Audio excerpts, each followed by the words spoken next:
Bonjour et bienvenue dans votre rendez-vous Quality Forever. Pour ce 4e rendez-vous, je vous propose de voir comment favoriser la cohésion d'entreprise, fédérer le plus largement possible autour d'une stratégie et favoriser la communication interne. Ce n'est que dans une telle dynamique que chacun sait ce qu'il doit faire aujourd'hui. Je vous propose donc un outil de formation pas très connu, le reverse mentoring ou mentorat inversé.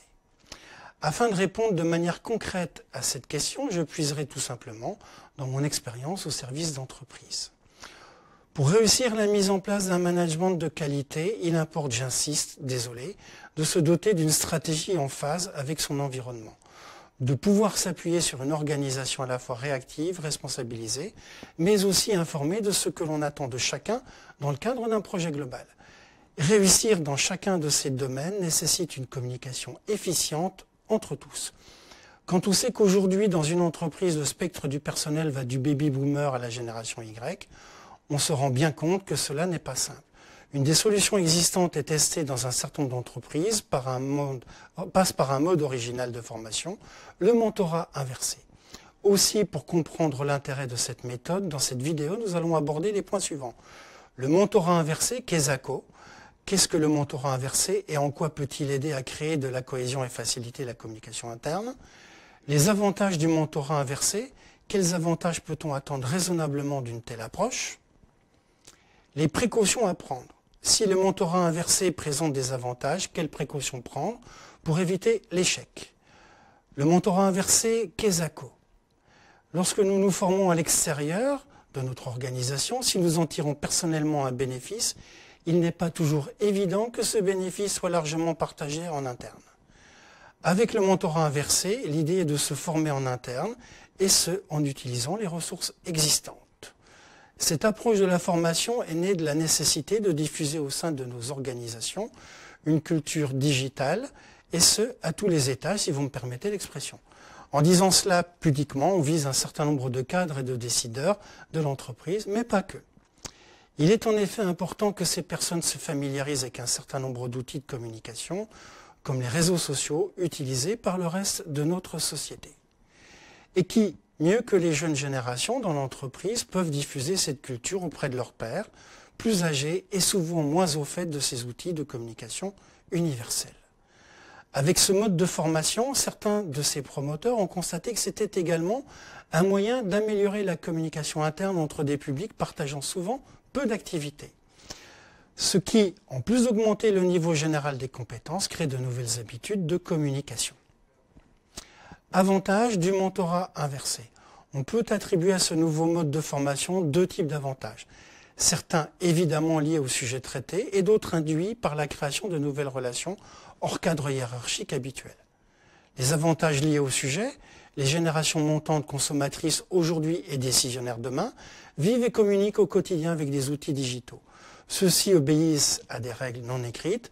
Il est donc important de les appréhender pour pouvoir s'insérer dans ce monde et c'est ce qui est proposé aux apprenants, les mentorés. Concernant les mentors, à savoir ces personnes issues de la génération Y, en percevant le fossé culturel les séparant des mentorés, ils vont apprendre à faire évoluer leur discours vis-à-vis d'eux. Avantages induits, chez les mentors, on va favoriser la prise de responsabilité et leur offrir un niveau de reconnaissance qu'ils n'avaient pas forcément de par leurs activités.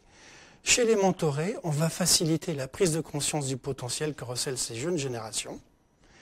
Globalement, on fait disparaître nombre de barrières, on crée des lieux et des temps de partage derrière lesquels il devient plus simple de faire naître des réflexes partagés. De la sorte, on banalise et on facilite la communication entre ces générations et la cohésion autour de projets divers, mais aussi autour de la stratégie d'entreprise. Les précautions à prendre. Globalement, un tel projet ne peut réussir sans une adhésion certaine du personnel de l'entreprise dans son ensemble.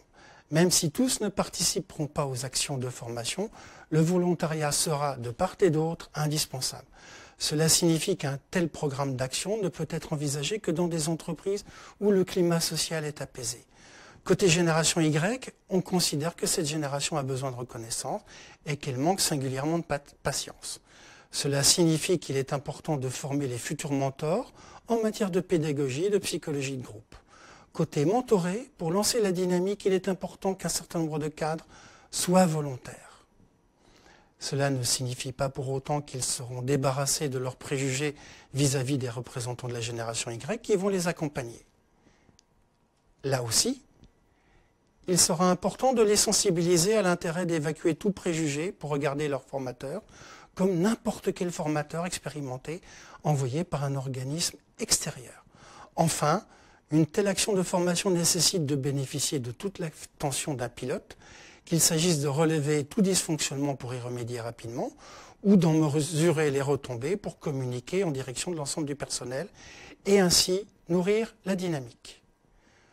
Toute action visant à fédérer l'ensemble du personnel autour de valeurs de leur entreprise, autour de ses projets, ne peut qu'être bénéfique à son développement et donc à la qualité globale de ce qu'elle propose à ses clients.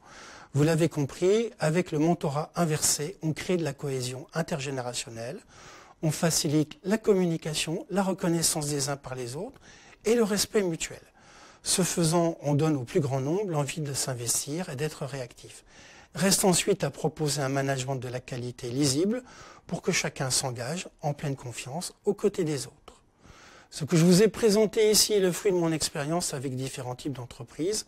N'hésitez pas, rendez-vous et si besoin, contactez-moi sur Parcours Croisé pour échanger. Je vous remercie de votre attention.